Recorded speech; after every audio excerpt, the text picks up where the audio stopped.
Hello students, welcome to accounts classes. Dear students, we have started one very important topic that is adjustment in preparation of financial statements. Dear students, this time we are doing the long questions, and I wanted to share with you one thing that it's take only 15 minutes to complete one question. Beta, it requires a lot of practice.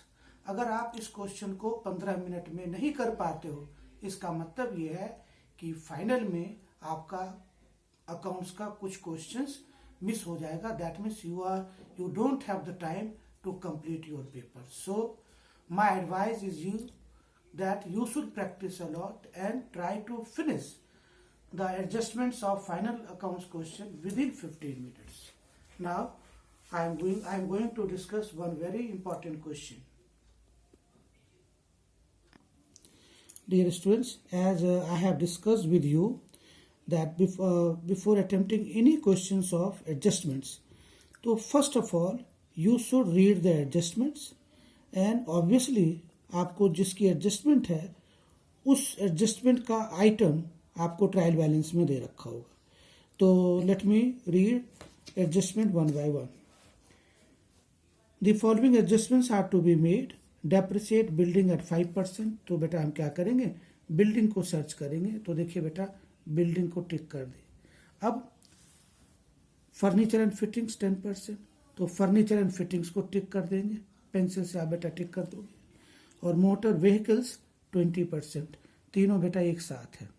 अब क्या कर रहा है बेटा, building का 5% निकाल के depreciation being an expense, जो 5% की वैल्यू आएगी वो पीएल के डेबिट में.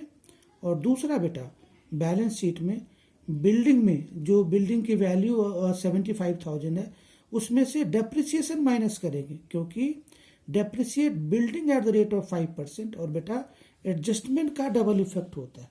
तो फर्नीचर एंड फिटिंग्स बेटा ट्रायल बैलेंस में दिया, उसकी 10% निकाल लेंगे.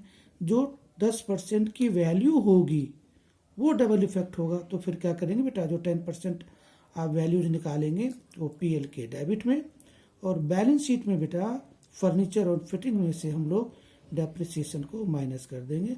And similar is the case with the motor vehicles at the rate of 20%. Now second adjustment बेटा, ₹850 is due for interest on bank loan.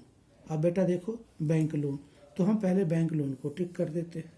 अब इसमें क्या है बेटा, ड्यू का मतलब होता है आउटस्टैंडिंग, यानी अभी बैंक लोन पे इंटरेस्ट देना बाकी है, ये आउटस्टैंडिंग है.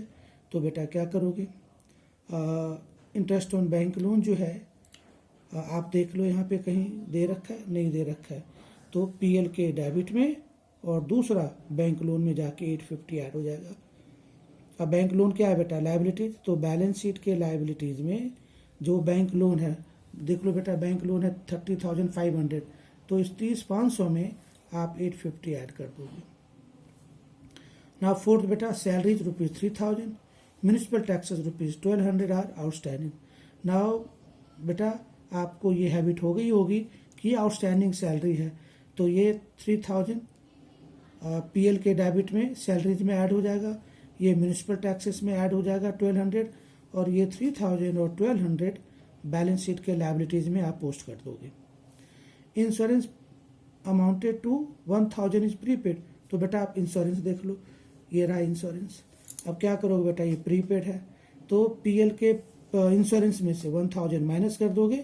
और बेटा प्रीपेड जो है insurance, it being an assets, इसको हम लोग बैलेंस शीट के डेबिट में दिखाएंगे. 1/3 of the commission received is in respect of work to be done next year. 1/3 of the commission मतलब जो बेटा आपने कमीशन रिसीव किया है, कमीशन रिसीव्ड है बेटा 3750, इसका 1/3 जो है वो अगले साल का है. तो बेटा ये क्या हो गया, इनकम रिसीव्ड इन एडवांस. तो आप 1/3 निकाल के 3750 में माइनस कर दोगे. और दूसरा बेटा जो कमीशन रिसीव्ड इन एडवांस है, इट बीइंग अ लायबिलिटीज, इसको हम लोग बैलेंस शीट के लायबिलिटीज में दिखा देंगे. अब बेटा sixth adjustment which is very very important, right of further 1000 as bad debts and provision for doubtful debts is to be made equal to 5% on sundry debtor.